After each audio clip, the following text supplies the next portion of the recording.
When I was researching combo kits to buy, I was confused about those differences between the kits. Some kits at the home improvement stores seemed like a great deal until I looked at the tools that came in them. Kits that cost less than others are cheaper for a reason, because they come with starter tools that are not made to last a long time. When buying a combo kit, you can save a lot of money since you're not purchasing one tool at a time. You just need to look for the kits with a higher quality tools. To help you fully understand what you're buying, I'll break down what's in this kit, give a brief overview of how each tool works, and show you what to look for when purchasing power tools so you don't waste your money buying low-end tools. If you want to take a deeper dive on how these tools work, I made individual videos on most of them, and I'll link those videos in the description down below for you. This 6-piece toolkit has 5 cordless power tools and a flashlight, along with 2 batteries, a charger, and a carrying bag. The big advantage of this kit is that all the tools are brushless. That means the motors do not have brushes that will wear out. A brushless tool has more power than a brush tool, and they're more energy efficient, which means your batteries will last longer between charges. Brush tools have a lower price point and are made with parts that will wear out quicker. A brush tool can start smoking when it's worked hard. Once this happens, the motor becomes weaker and you should plan on replacing that tool soon.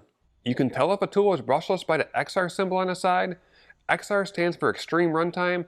If you don't see the XR, you're looking at a lower end model. Now to go over what tools come in this kit. First is a hammer drill driver. It's made for drilling holes and driving in screws. It has 3 modes, so you can set it for the material you're working on. To change the mode, you twist the collar on the front. The drill bit symbol is for drill mode to drill holes into metal or wood. You turn the dial to hammer for drilling into masonry or concrete.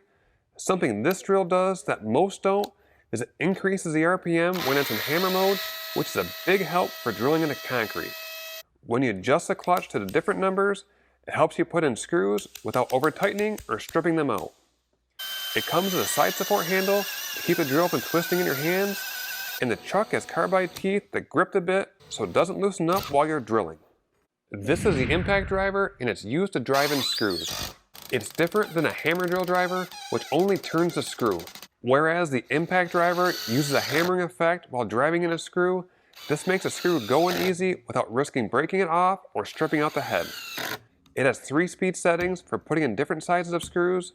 If you're working with small screws, setting 1 is best so you don't spin the screw too fast or break it off when you tighten it.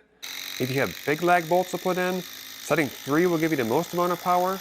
I use setting 2 for most of my projects. The part that holds the bit has a 1/4 inch chuck.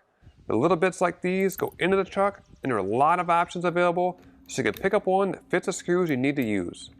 To insert a bit, the quick release collar slides out when you push a bit in, and it automatically locks in place. To remove the bit, pull out on the collar, and the bit pops right out. This circular saw is full size and mainly used for cutting wood.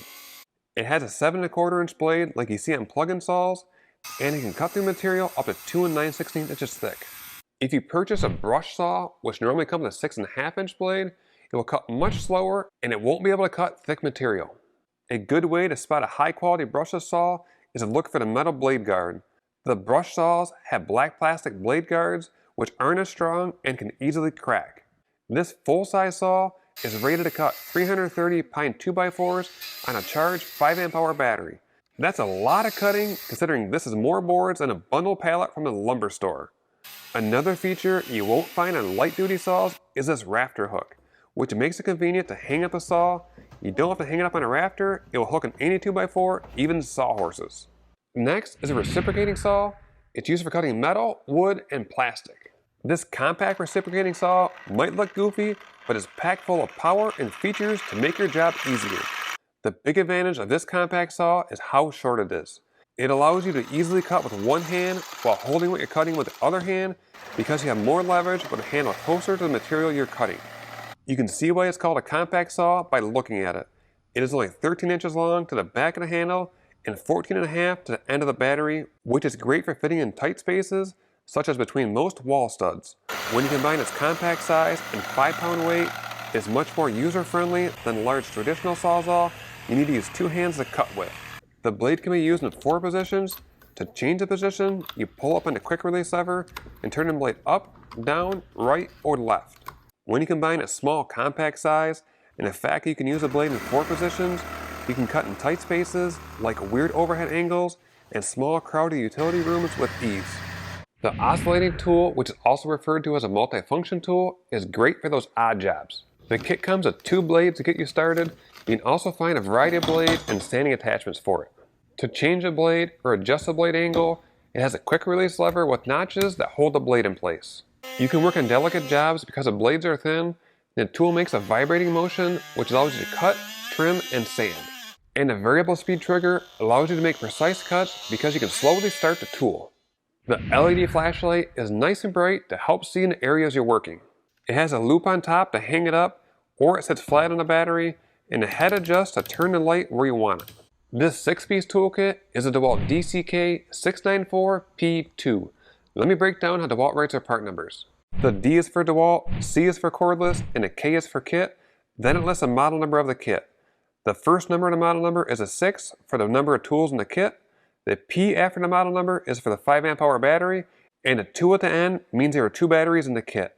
This kit also comes with a 1 20-volt battery charger. You can find a link to this toolkit along with my individual tool review videos in the description down below. Once you have this DeWalt brushless combo kit, you will have the tools needed to tackle your long list of projects, and you'll save money by not having to replace them as often.